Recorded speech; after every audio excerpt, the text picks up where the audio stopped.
Tapping కేసులో ప్రభాకర్ రావు విచారణ ఇవాళ్టితో ముగియనుంది. Supreme court ఆదేశాలతో 2 వారాల పాటు ప్రభాకర్ రావును సిట్ విచారిస్తుంది. ప్రభాకర్ రావు నుంచి కీలక సమాచారం రాబట్టింది సిట్. రాజకీయ నేతల పాత్రపై ఆధారాలు సేకరించింది. ఈ కేసులో పెన్ డ్రైవ్ కీలక ఆధారంగా మారింది. ఇదే అంశానికి సంబంధించిన పూర్తి డీటెయిల్స్ మా కరెస్పాండెంట్ మణికొండ అని తెలుసుకుందాం. మణికొండ, ప్రభాకర్ రావు విచారణలో పూర్తిగా వేగంగా విచారణ కొనసాగుతుంది. ఫోన్ ట్యాపింగ్ కేసుకు సంబంధించినటువంటి అంశంపై ఇప్పటికే ప్రభాకర్ రావును 2 వారాల నుంచి కూడా సిట్ అధికారులు విచారణ చేస్తున్నటువంటి పరిస్థితి. ఫోన్ ట్యాపింగ్ చేసినటువంటి కేసు సుప్రీంకోర్టు ఆదేశాల మేరకు 2 వారాలుగా ఏదైతే జూబ్లీస్ పోలీస్ స్టేషన్ లోనే ప్రభాకర్ రావును విచారిస్తున్నారు. విచారణలో భాగంగా ఒక కీలక పరిణామం చోటు చేసుకుందని చెప్పవచ్చు. పెన్ డ్రైవ్ ను పోలీసులు స్వాధీనం చేసుకున్నారు. ఆ పెన్ డ్రైవ్ లో చాలా మంది ప్రముఖ రాజకీయ పార్టీలకు సంబంధించినటువంటి నాయకుల వివరాలతో పాటు ఫోన్ నెంబర్లతో పాటు ప్రముఖ జర్నలిస్టుల ఫోన్ నెంబర్లు, అదేవిధంగా న్యాయమూర్తులకు సంబంధించినటువంటి ప్రొఫైల్స్ అన్ని కూడా ఆ పెన్ డ్రైవ్ లో ఉన్నట్టుగా ఇప్పటికే పోలీసులు గుర్తించడం జరిగింది.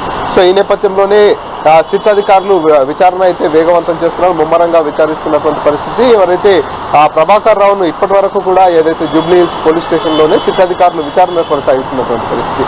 ఏదైతే ఫోన్ ట్యాపింగ్ కు సంబంధించినటువంటి అంశంలో చాలా విషయాలపై విచారణ చేస్తున్నటువంటి నేపథ్యంలో ఏవైతే ఆధారాలు ఏవీ దొరకకుండా ఇప్పటికే ప్రభాకర్ రావు వాటన్నింటినీ కూడా ధ్వంసం చేశారంటూ కూడా పోలీసులు చెప్పుకొస్తున్నారు. కేవలం ఒక పెన్ డ్రైవ్ మాత్రం స్వాధీనం చేసుకున్నట్టుగా తెలుస్తుంది. ఆ పెన్ డ్రైవ్ చుట్టూనే ఈ కేసు అంతా తిరుగుతున్నటువంటి పరిణామం అయితే చోటు చేసుకుంది. అసలు ఈ పెన్ డ్రైవ్ లో ఉన్నటువంటి నంబర్లు ఎందుకు ఉంచారు, ఈ నెంబర్లకు ఎలాంటి సంబంధం ఉంది, ఎవరెవరి ఫోన్లను ట్యాపింగ్ చేశారనేటటువంటి అంశాలన్నిటిపై కూడా సిట్ అధికారులు విచారణ కొనసాగిస్తున్నటువంటి పరిస్థితి. ఈ రోజుతో ప్రభాకర్ రావు విచారణ ముగియనున్నటువంటి నేపథ్యంలో ప్రస్తుతానికి ఈ రోజు కూడా Prabhakar Rao Jubilee police station లోనే ఉన్నారు. సిట్ అధికారుల బృందం అంతా కూడా ఇక్కడికి చేరుకోవడం జరిగింది. ఈ రోజుతో ముగియనున్నటువంటి నేపథ్యంలో మరిన్ని కొత్త విషయాలను రాబట్టే దిశగా సిట్ అధికారులు ముందుకెళ్తున్నటువంటి పరిస్థితి. తెలంగాణ రాష్ట్రంలో కలకలం సృష్టించినటువంటి ఫోన్ ట్యాపింగ్ అంశం ఏదైతే ఉందో, అంటే ఈసారి విచారణ మొత్తం కూడా ఈ పెన్ డ్రైవ్ అంశం పైన మొత్తంగా సాగింది. విచారణ అంతా కూడా అంటే కీలక విషయాలు రాబట్టడం పైన.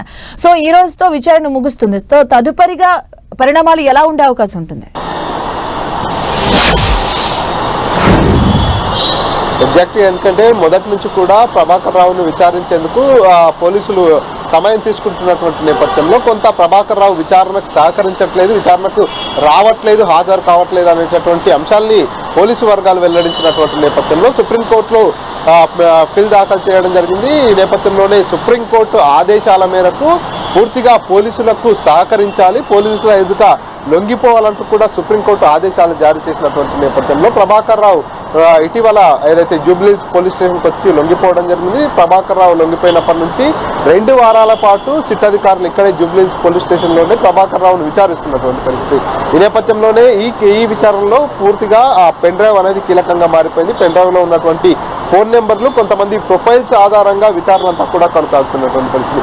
ఎందుకంటే గతంలో రకరకాల ఆరోపణలు ఎదురయ్యాయి. ఏదైతే ప్రభాకర్ రావు ఫోన్ ట్యాపింగ్ చేశాడు, అందులో A1 గా ఉన్నాడు, కొంతమంది కొన్ని రాజకీయ పార్టీలకు సంబంధించినటువంటి వ్యక్తులు, అదేవిధంగా అప్పుడు ప్రభుత్వంలో ఉన్నటువంటి వ్యక్తుల ఒత్తిడి మేరకు ఇదంతా జరిగింది. ఇందులో చాలా మంది కీలక పాత్ర పోషించారు.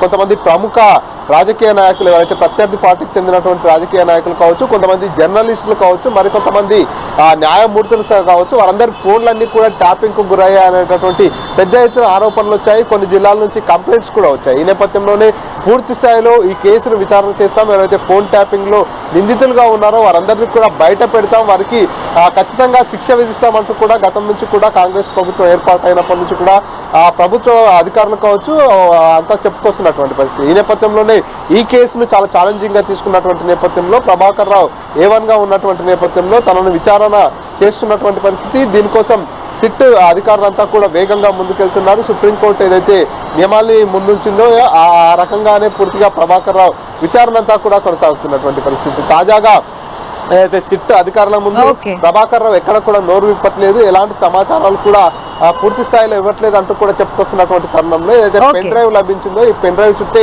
ఈ కేసు అంతా తిరుగుతుంది. పెన్ డ్రైవ్ లో ఎవరెవరి డీటెయిల్స్ ఉన్నాయి, ఎవరెవరిని ఫోన్ ట్యాపింగ్ చేశారనేటటువంటి అన్ని అంశాలపై అయితే సిట్ అధికారులు విచారణ చేస్తున్నటువంటి పరిస్థితి. నేటితో ప్రభాకర్ రావు విచారణ ముగియనున్నటువంటి పరిస్థితి ఉంది.